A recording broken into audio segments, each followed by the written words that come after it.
Good morning, good morning, good morning, afternoon, evening, good day, wherever you are in the world right now.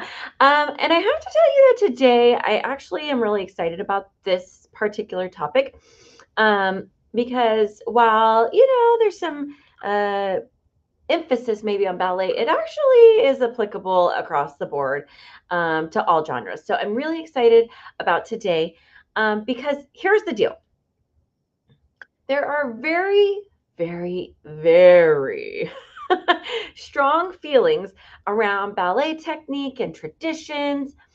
Um, and traditions is really what we're talking about here a little bit, which is why this week on our show, we're going to have a kind of conversation with my friend, lovingly known as the Geeky Ballerina, Chelsea, who we are going, and she also is the author of Artistry Inside Ballet Technique. And I want to really just have a discussion about how we all show up, in all of our ballet classes to really foster artistry at every level. I am y'all having a hard time getting it out today. Let me get some more coffee because truly, I think that's what's needed this morning. Honestly. Now, if you're joining us, say hello. We want to know who's here. But also, if you come back in on the replay, I know we have a lot of friends who come back in on the replay. We want to know that as well because we like to continue the conversation. So if you come back in on the replay, just drop a little hashtag replay and let us know that you are joining us there. And then we will continue this conversation. Now, I have to tell you that we love to learn out loud around here. So if there is a moment of like, oh, huh, okay, yeah, and something that resonates with you or something that you feel like, um, is a little golden nugget. We want to know that as well. So just drop it in the chat. That's how we learn out loud here. So if you're joining us, say hello. And if you stumbled upon this somehow, I'm Erin Burd, and I support dance studio owners and educators to really grow their businesses by creating their own unique vision of success without overwhelm, burnout, or sacrificing your personal lives or value systems. You get to have the business of your dreams. And that's my hope when I work with studio owners or educators here in our industry. So if you're joining us, say hello. We want to know that you're here. And I'm going to go ahead and bring in my friend. I will let her introduce herself because she's absolutely fabulous, y'all. And I'm going to zip it. It's hard. It's hard for me to zip it, y'all. It really is. But hey, you're here. Hello. Yes. Yay! I'm so excited to have you on today. I have to tell you, I feel like it's a long time coming for you to be on here, but really not. And so I'm going to be quiet. I'm going to let you introduce yourself. And then I want to just like dive into this conversation because I think that it's something that we need to talk about a little bit more. Yay! Okay. Hi. I am Chelsea Weidmann. I am a Salt Lake City based ballet educator and author. Ballet is my happy place, and I love sharing it with people. Yeah, you sure do. Um, it's funny because I have to say, like, I wouldn't say that I identify that ballet as my happy place. That's okay. No, but I have to tell you, I know why. Like I know the deep rooted reason why. Even though I had a very uh love-hate relationship with my ballet teacher, primarily with the one who was, in that, like, I loved her. She had a lot of tough love, but sometimes it didn't feel good. Let's just put that. She was old school, carry the yardstick sort of situation, right? And and so I just have some feelings, I guess, that I need to work out about about it. But like I mean, I think that there's, that's for me. But I know that I love ballet. I love watching ballet. I love, you know what I mean? I love still even participating. But Yeah. there's other things, so which I actually think plays into this whole idea about like traditions and things that uh, perceptions, maybe we could say, about ballet, um, that aren't necessarily all wrong. No, that makes me I disagreed so hard I choked. right. It's not wrong, and I love that you were willing to share that because that's a really tragically shared narrative. A lot of people have experienced that, and it was wrong. I'm taking on the mantle of ballet. I am speaking on behalf of ballet. Every time your feelings were hurt, it was wrong, and you deserved better. And I'm Oh, sorry. thank you. I mean, that was so sweet of you. I mean, it's one of It's those things. But I think why I say it's this love hate relationship or this contentious moment. But it also formed in me how I would show up as an educator, and that wouldn't be Mhm. my mode of operation, right? So like I think there's takeaways there, and obviously there's lots of good things. But anywho, that's my story, and you know me, I'm a sharer and how I do. But anywho, so let's dive into this topic, right? I really do it. I'm choking now too. Um, sorry. We have infectious I know. excitement. That's what's happening here. Oh my goodness. Okay, so y'all, let's talk about this. Let's start diving into this world of ballet and traditions, and this idea that it all has to be the same, or maybe that, I mean, I'm going to let you kind of dive into this because I think that there's this idea because we have traditions, we have ballets that were created, and it feels like sometimes you might have the scarlet letter if you want to stray from like the norm, right? So Yeah. like what are your feelings on how do we bring artistry into ballet as a whole? And I know that might be a loaded question, but like that we could probably talk about for 5 hours, even though we don't, Uh-huh. like have that much time today.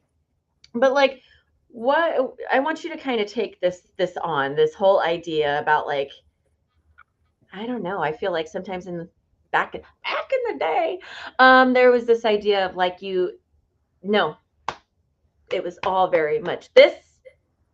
You aren't allowed to even infuse anything about yourself or who you are as a person. Let's discuss. What do you think about Okay. And that? by discuss, you mean I'm gonna just go. Yes. Um, what you've identified is something that ballet at the transition from student to professional, that transition period, grapples with and doesn't really have a solution with because we Mm, do train children, it is this. And then all of a sudden we toss them into these professional situations and they are getting feedback that is tied to their career and their employment and their ability to pay rent that they need to be better artists. And at no point in their life has anybody defined what that means. And mm, I'm a huge believer that you should not give a correction you cannot explain. mm, mhm, So we really, to be responsible teachers, we need to break down what do we mean by artistry? And it's such a big topic. And so I have split it into 9 elements. And there's, you mentioned I did write a book. It is Artistry Inside Ballet Technique, Volume 1. Because, hold on. I have to just say okay, something. It feels so good. I'm a tactile person and it's like soft and it feels good. Okay, sorry, carry yay. I'm so glad. Yeah. I was on. talking to my dear friend Nikki about the book, and she's like, girl, I love you and I want to read your book. I'm not going to read something that big. So I only did 4 topics in this first book, just because she's like, it's going to be demoralizing to never get to finish your book. I was like, ooh, Nikki is right. Um, I feel like I might have lost the thread of what I was So talking about, but volume one, we yes, y'all, it's a journey with us. Say hello. Let we us have know so that much you're fun together. you do. Say hello. Let us know that you're here. Okay, so we were talking about, yes, like going back to the artistry. How do we as educators start to really infuse that in the early stages? Because I think, yes, so many times it's very much like we're teaching technique, or we are teaching choreography for performance. And not until, I mean, I'm going to say even not for myself, probably not until I was in college did I have like a huge chunk of time spent to how are we developing as an artist, as a choreographer, as a like, and so I think that's where we were going. Awesome. I need redirection because Yeah, it's my love happy it. place. It's like I'm like a kid in a candy shop. Yeah. Yeah, that's one of the things that I do in the book is I talk about how to apply these principles for beginners, intermediate dancers, and advanced dancers because it's not a I think people think, oh, artistry, it's going to be like this whole hour-long lecture, da da da da da. It's not. Like you pick an element you want to work on and you just weave it into the technique that you're teaching. You're not taking any time away from technique. You're just adding it in. And in a lot of ways, artistic development enhances technical development. So what I love, and I'm kind of I'm gonna steal. I'm a little bit geeky myself, in that I love y'all. If you've been around me for a while, you know I love the data. I love statistics. I love, diving into a topic and really, looking at things. And I'm gonna kind of go on the educator spectrum over here, in that there's a lot of research around integrated education. And what I mean by that is whether it's in the public school system, instead of trying to do things so compartmentalized, okay, even like we're teaching math, right? We're teaching English. When you come from an integrated approach where you're saying, okay, we're going to teach about XYZ, like, I don't want to say thematic, but like when we have a theme and then we've you actually will have better understanding, retention. And so it's the same idea when we integrate and we weave it into our lesson plan, where it seems it's just another thing. It's not this like I'm going to lecture you on artistry. Right? Well, and especially for I want to say most, I don't have the statistics on this, but so many studios have multiple dance genres and Yeah. elements of artistry are not ballet specific. My book is ballet specific because those are the examples that I could come up with. But the elements apply to all of your different dance genres. And so you can decide as a studio, okay, this year we want to work on line. And so what is line in hip hop? What is line in ballroom? What is line in ballet? Like, and then the kids are getting it's repeated information, but it's not parroted. And so it builds Mhm. and they just instead of like Scaffolding. this, they're like, pew. Yes. So again, educator geekiness. Scaffolding is a whole Yep. thing, and it's also, my friends, I have to say, it is that thorough line and continuity in education where it allows your staff to know, okay, like yes, this is what we're working on collectively together this year, right? And so it's not like, well, in Miss Erin's class, but in, like Yeah. they know it's across the board, and so that's what I absolutely love. And so inside your book, I was, you know, I'm gonna be honest, I haven't finished it yet because That's okay. it just was released, and but I'm getting there. It is less than a week old. I know it It's is less than a one week week old. birthday. It's tomorrow. Okay, so one of the things that what I would love to mention, even though we haven't necessarily talked about it, is there are so many different types of learners, and I think this is actually important for our classroom too, and teaching artistry. And the reason I say that is because um, not everyone is a visual learner, or some people need text, some people need I mean, obviously, we could go to kinesthetic. We could do all the real Yep. terms for it, right? But my point is, inside the book, what I love, y'all, and I'm. She didn't know I was plugging all of this, but I I am. didn't. Um, is I love that you've broken it down into different sections. Like we're just talking about how are we defining line, but what I love about it too is that not only is their text, but also she has so amazingly given us, she's gonna laugh at me right now, but she's like, I'm not an artist, but like drawings and examples of what this really looks like. And when I read it and then I see it, it anchors in the idea. I'm like, I get that. Okay, so y'all, I amuse myself if I don't amuse anybody else. I have a stick figure of, I like, there's a picture of a stick figure in a tutu doing a pas de chat while saying the word meow. So I amuse myself too. Okay, y'all. Okay. But what I want to say is, and I hope that you don't mind here, is that you also give examples of how to actually roll this into your classes. And that to me is a huge thing, because as educators, sometimes we know internally, innately, and actually that goes back to the somatics, but anyway, That's section 2. that's section 2. And I have whole stories about that as well. But anywho, where was I going with this? Sorry, I've lost. I digress. You were talking about practical applications. Thank you. Okay, so we know as educators, sometimes we're like, man, we would love XYZ. But then it's like, but I've said it 3 times this way and they're not getting it. And so even just those little nuggets of like, here's a way that you can infuse this into your class. And it's a different perspective, or it's a reminder. Even you're like, I used to do that 15 years ago. Why am I not doing that now? Yeah. Yep. Right. So that is what I absolutely, I mean, I feel like as number one, as an author myself, I can tell you it's a huge feat to just, obviously get it done, get it published, do all of the things. It's a huge undertaking. And so that A should be celebrated, but B, as I'm going through and reading, and like I said, I am having takeaways.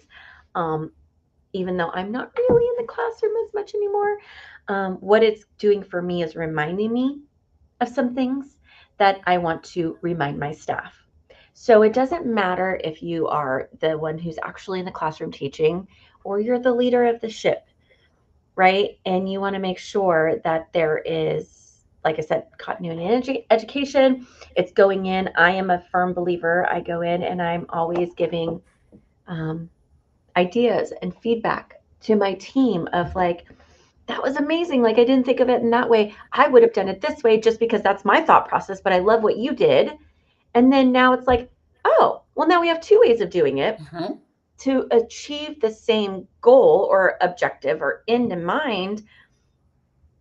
We still have that, but we have now, oh, there's 2 different ways. And then I might go into a third teacher, or second teacher's class or watch. I'm like, huh, that was smart, right? We believe we take the pro step, we're better together. And so, well, and what you've done there is you've illustrated all 3 of those approaches were teaching good technique.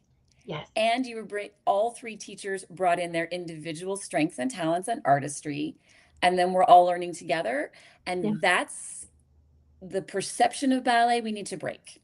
There's more than one way to teach good technique. Yes. Y'all, there is. And so, okay, I'm just going to ask some hard questions you didn't know I was going to ask you. So, we have caffeinate. Here we go. Yay, on the spot. Get a drink.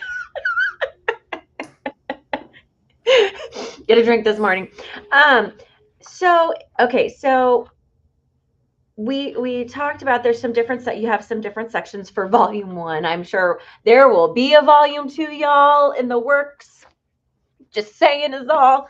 But inside number 1, like, I love that you broke it down. And so can we dive into some things that are actually in your book? Would you mind? I do not mind. Okay. I don't know if I remember them. I had a lot of cupcakes in my celebration weekend, but let's see. I mean, it's just active conversation, right? Yeah. So like, what I love is, well, I love lots of things, but number 1 is you start with breath work. And I think that's really, really important. And so let's talk about that. Let's talk about breath work real quick, if you don't mind. I do not mind. Okay. Um, because for me, again, I wish I would have been taught breath work earlier on. I think there's a newer understanding of it. And so as I do visit studios or clients or whatnot, I am seeing it being utilized more, I would say at an earlier age. But I think we still have work to do across the board, Yeah. right? I don't think it's be like I use it in like our tiny talk classes. That's such a good skill for them. So, but again, like I just go back to my and experience or my journey as a dancer. And I don't, again, my first memory like of dance using breath work in dance wasn't until high school. And it wasn't so much techniques. I would say it was like, no, I'm hearing you breathe together. Like it was more of that. Right? So, what are some things that, as far as breath work, I know that you have, beginning, intermediate, advanced. Um, but since we're talking about tiny tots, because I love tiny tots. But anyway, so beginners, how would you incorporate breath work into the beginning classes? Or This is great. I love this. Okay, so I'm gonna start with what I think is the most common mistake, yes, and that is that we jump into the anatomy and the biomechanics too early. So yes, cognitively, people are not ready for anatomy and biomechanics until about age 12. Kind of like they're not ready for cause and effect until they're about 7. yes, So we don't want to get into like your rib, like, yeah, they know where their ribs are if we're lucky, but they're like 3, right? right. So it has to be play. Yes. And really the bottom line for me is if I am having fun in class, my students are more likely to have fun. But if I am not having fun, no one has fun. If mama ain't happy, nobody's happy, you Ain't that know? the truth? So when you're teaching these little ones, it's all about playing with your breath and like big shape, little shape. That's the only connection they need to make. Mhm. And then if you want more power in something, go ahead and have them pick a power word and shout their power word at the top of their jump. And then the force of making a loud sound is going to engage their diaphragm, which is going to engage their core, but they're 3, so they don't really have, like, they have a core, but it's like a core light, really. And Right. like, Yes. so you take your understanding of the biomechanics and the anatomy, but you translate it into play. Children, I am the biggest believer in Maria Montessori's quote that play is the work of children. Okay, I could go on for hours, y'all, because I also am an ECE, like ECE, early childhood educator, at the heart too. Dance, ECE, all the things. And yes, there's power in play. And so one of the things that we've started to incorporate, or even in our TK Kinder, first grade, second grade classrooms, especially public school systems, is that we're having fun, fun, fun, fun, fun. Like everything's through play. I am a lover of the themes, y'all should know again by now. Uh, I had a teacher one time say, "You're really going to do a theme class in a third grade class?" I'm like, "Oh yeah, heck yes we are." Yeah. Like it is developmentally appropriate. It Yep. is like anyway. I can go on and on. That being said, Yeah. one of the things that we recognized the last couple of years is that we needed to use breath work during our cool down and at the end of our lessons for several reasons. One, like we go in and it's high octane, high energy, like in the classroom, and so they're go go go, but then that raises their all the things, the cortisol, Yeah. right? So we are even teaching like 3, 4, 5 year olds, like we're using our breath work to calm our bodies back down and to recenter and to refocus. So when they go back into, curriculum instruction, math, English, whatever, that they've brought it down before Yeah. turning them over to the regular teacher. Because let me tell you, the regular teacher was not excited. Regular teachers were not excited when we've left them like up here. Yeah. They're like, and now I need them to focus on, Yeah. right? So, But that is a perfect example of developmentally appropriate integration of breath, because we are exhaling to yes. calm our body. Uh-huh. Kids understand their body. They understand exhale. They've all blown out a birthday candle, Yes. and they are processing the feeling, and that's as deep as we need to go, and we can go that deep. Yes. It's a perfect balance. Good job. I wish I Oh, had a little clapper for you. I'll give them to myself. Yes, clap yourself. Woohoo! I like celebrating myself. Thank you.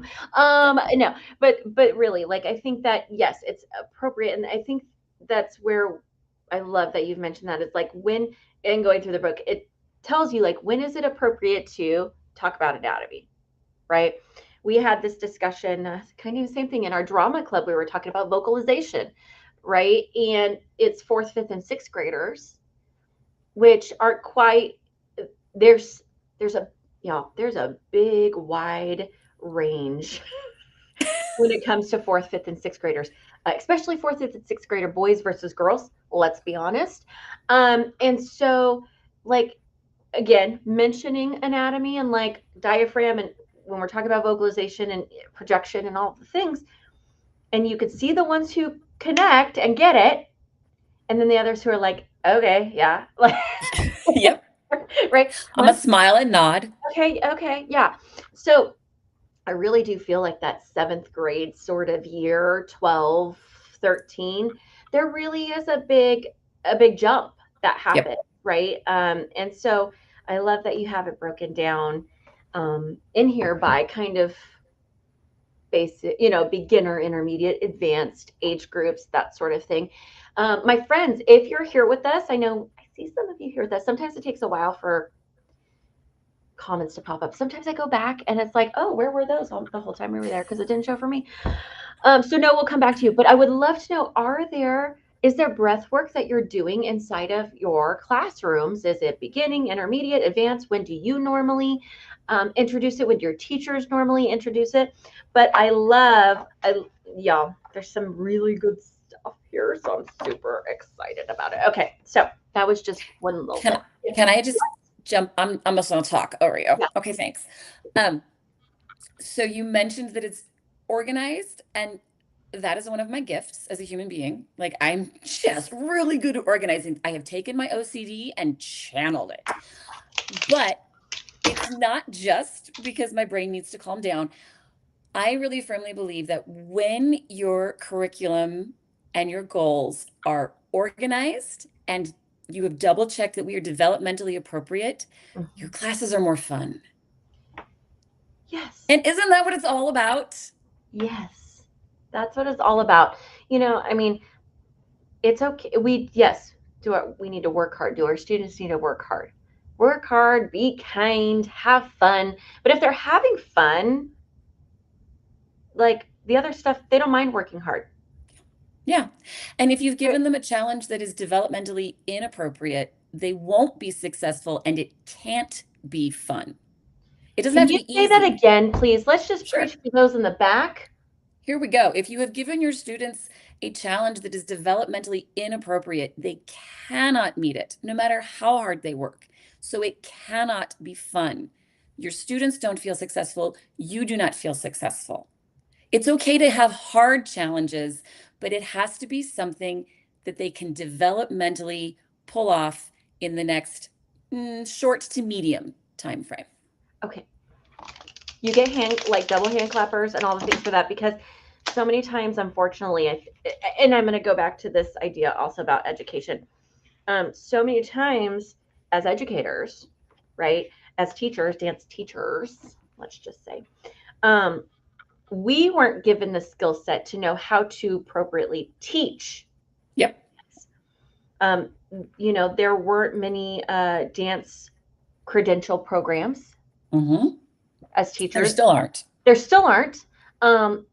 This year, can I just like toot celebrate California for just one moment? In that this year we added 3 more universities added a credential program here in California because of Prop 28. So there's a whole, I mean, there's reason why behind it. That being said, there's not a lot of opportunity in dance programs that, you know, in university, college level that are teaching people how to be teachers. Yep. We are teaching how to be performers, artists, go into a company, you know, those sort of things. But so many's path to becoming a dance educator is not that traditional path. It's like, I was a dancer, I was a great dancer, I was a professional, I went and had a professional career, and now I'm coming into the classroom.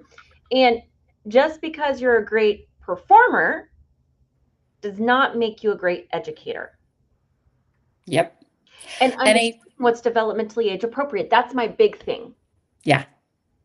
And so originally, in its earlier life, this book was a project that I was working on with a university press, and it was going to be for university students.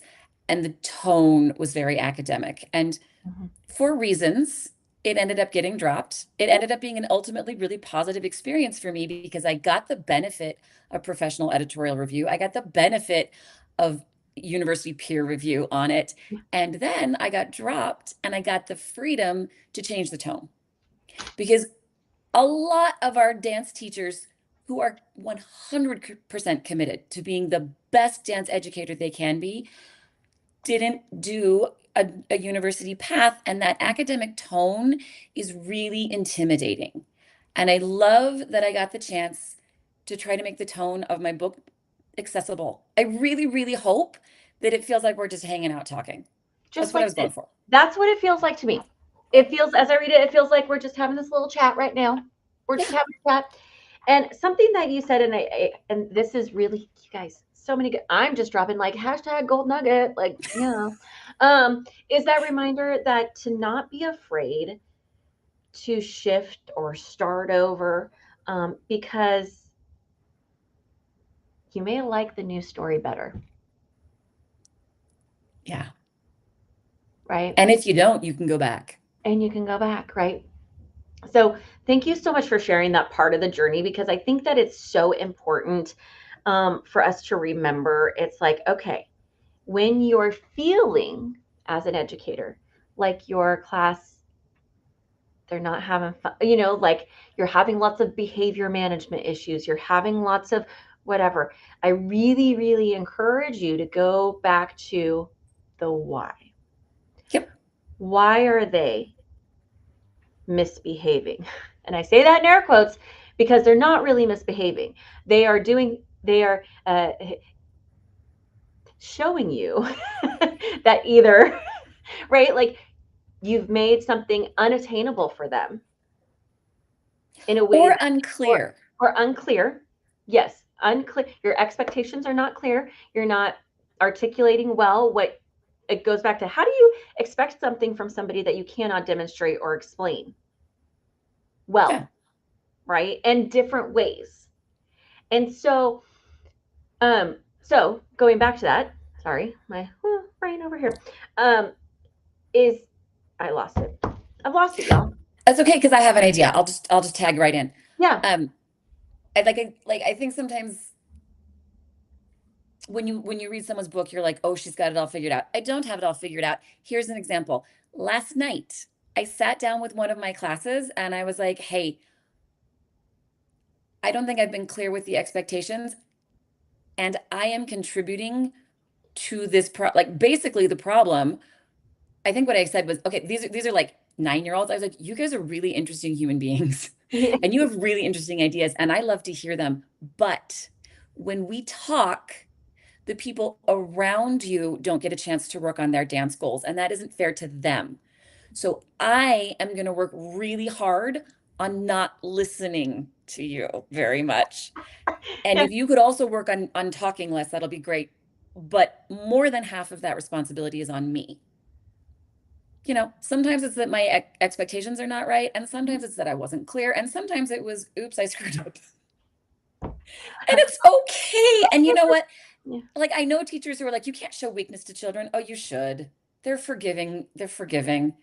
And it was a fun class last night. Right.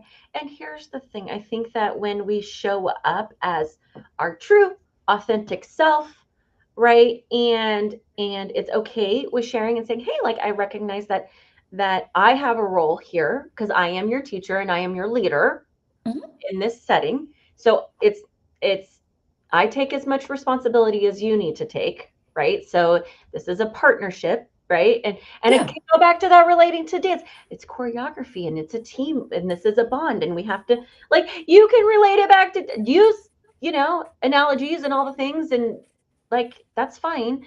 But it's when we yes, when we come up here and we show up, whether it's as the author of a book of things that you've done. Now, she isn't telling you all the wonderful things that she's done. You guys, she does have a master's in fine arts. Like I you do. guys, she is qualified to write this book. Um, and uh, and I think that you guys, I'm gonna just put the link up here right now. Let me see. You can go to her website. There is a tab on there where I mean you can go through and just like totally dive into her website because there's so much good there. Um, but you can snag her book straight from there too, you guys, because I mean, like it's so I'm like I've been I have a routine. I don't know if anybody wants to hear my routine. But I get up in my home before everybody else. And I do that on purpose because I need quiet for a few minutes. But I also read in the morning. I read to kind of get my life together. And so the last couple mornings, I have been reading your book before since I got it and since it was delivered. And it's so good. And I think that I'm just excited to finish it and like look forward to volume two when it comes out. Because again, like I said, I'm a firm believer in getting support. That was where we were going with the educator thing. And I totally digressed and we went whatever. But like as an educator, if you're feeling stressed or if you're feeling like things aren't, they're hard, they're challenging inside your classroom this year or whatever, go back to the why, but also get support. So if you are, if you feel like, hey, I wasn't ever formally trained as a teacher, and even then, it doesn't matter. We should always be learning and growing, but get support. Reach out to a different dance teacher, reach out to your studio owner, reach out to like there's so many amazing resources and opportunities for you to grow as an educator and to learn what is developmentally age appropriate. And so if you're struggling there, I would definitely suggest, you find a resource, right? Find a resource, find community, that sort of thing. I will say, aside from her book, she has some amazing curriculum that will help you know kind of where things lie when it comes to ballet. But but in particular, like this book, I love that it spans. It really does cross genres. Like you've given great ballet technique or ballet suggestions, but it's most of it's so applicable across the board. So my friends, I'm here to tell you, go run, don't walk to her thing, and it's just a one button easy. I am an Amazon shopper, I'm not gonna lie. Okay, so y'all, you can go to the geekyballerina.com and you can snag your copy of and take a look at the curriculum that she has there. Um, Yay! Justine says she was Thank loving you. today's conversation. I'm gonna hide this real quick. I'm gonna share this on the screen. Loving today's conversation. I look forward to checking out your book. It was so good. And I think that that's so many times it's one of those things like maybe it doesn't come to the forefront of our thought process. And I say that because we're in it. We're in that we get in this pattern, hamster wheel, whatever you want to call it. And it's just easier to do what I know. Yeah, it is. Right. But there comes a point where it's like, oh, let's take a moment and and how do we do this where it's easy? How do we infuse artistry into our classrooms at every level where it feels easy? And you've done that inside of your book where it feels Thank you. easy. And so my friends, obviously also if you want to get support in the community aspect, that sort of thing, of course, you're like, That's how I met you, and I have grown as a person because of you in oh, more ways than you realize. I will always tell people to join your community.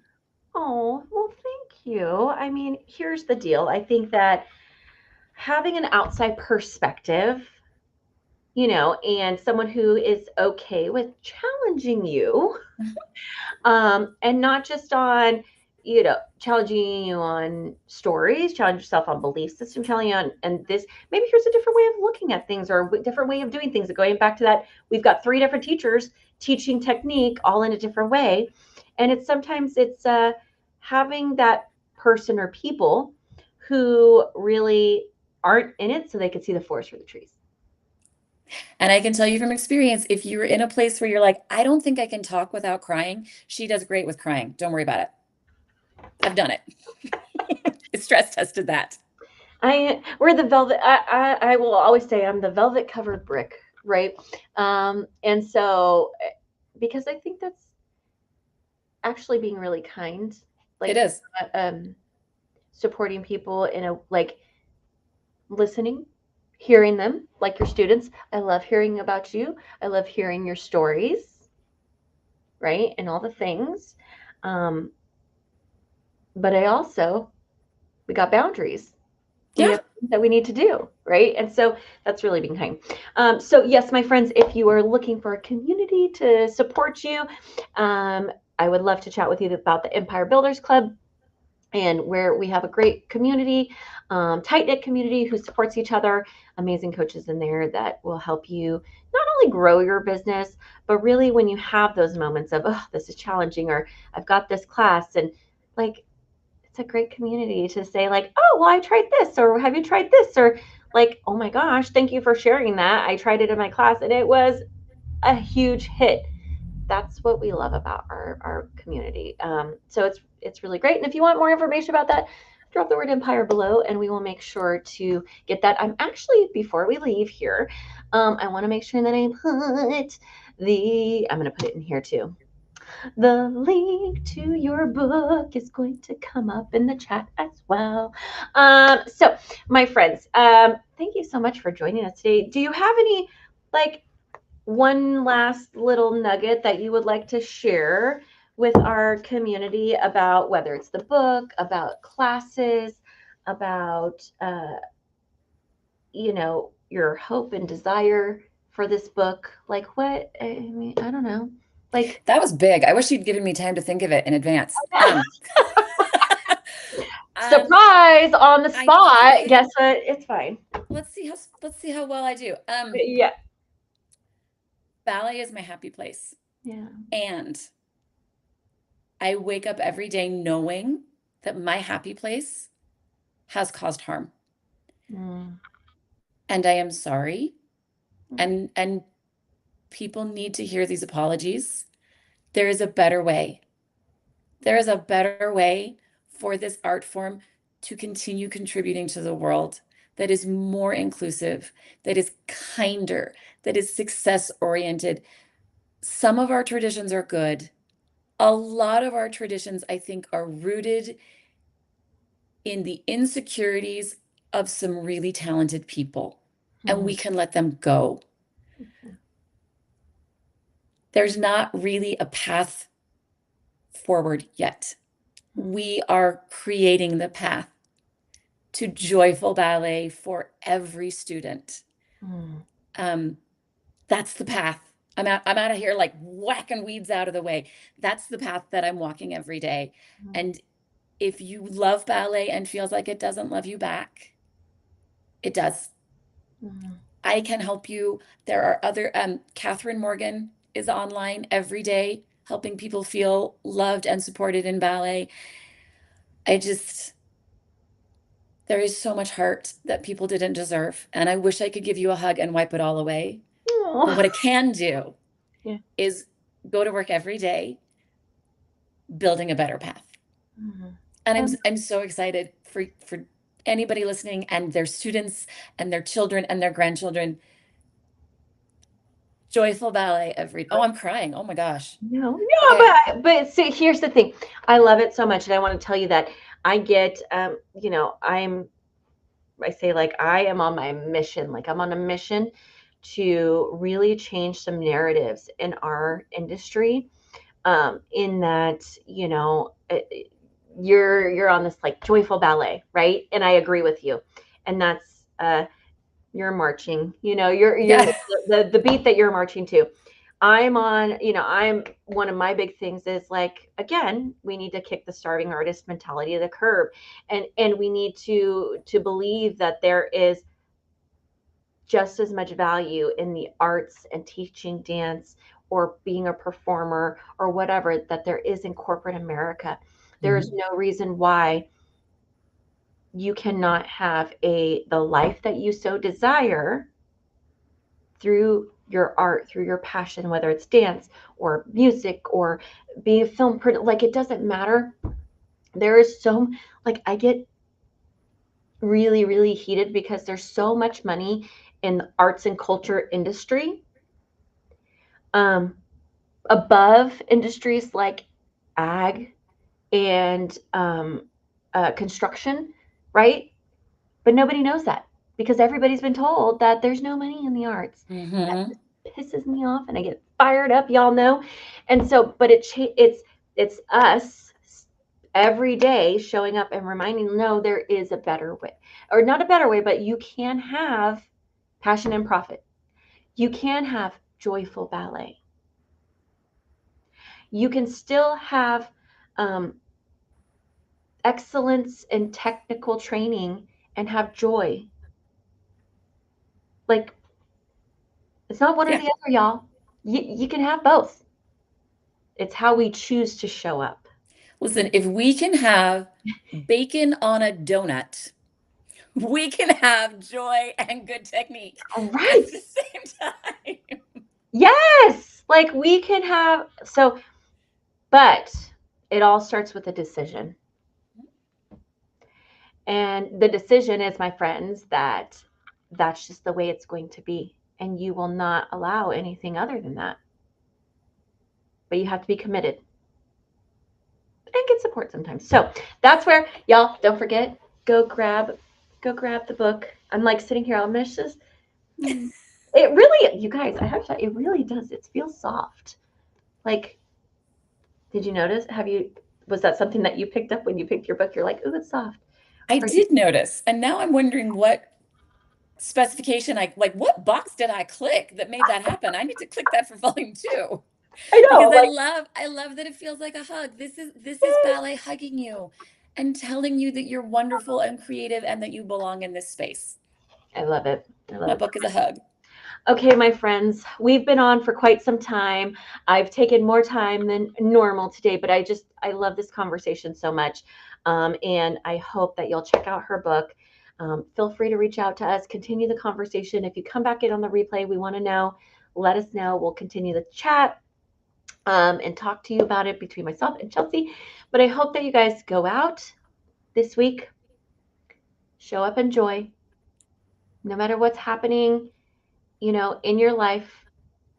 You can find joy inside of your classrooms if you choose to. So we're going to leave you there. Chelsea, thank you so much for coming on Thank and being my you. guest today.